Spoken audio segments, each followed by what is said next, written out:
నమస్కారం ఈటీవీ 360కి స్వాగతం. ముందుగా ప్రధాన అంశాలు.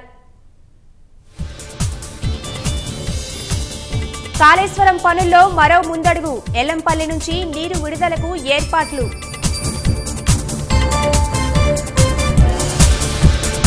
సంగారెడ్డి జిల్లా రామచంద్రాపురంలో తండ్రి ఘాతుకం. భార్యపై అనుమానంతో ఇద్దరు పిల్లల హత్య. స్థానిక సంస్థల ఎన్నికలపై కాంగ్రెస్ నజర్. నేడు గాంధీ భవన్లో టీపీసీసీ ప్రత్యేక సమావేశం. కర్నూలు నల్లమల ప్రాంతంలో రైలు ఢీకొని పులి మృతి. విచారణ చేపట్టిన అటవీ అధికారులు.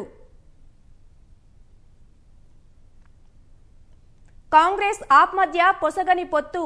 సీటు లెక్కలు తేలక మాటల యుద్ధం.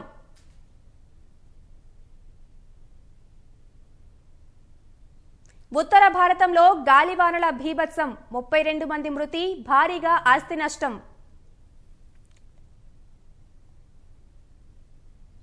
యాప్ స్టోర్ల నుంచి టిక్ టాక్ మాయం. కోర్టు ఆదేశాలతో గూగుల్, యాపిల్ చర్యలు.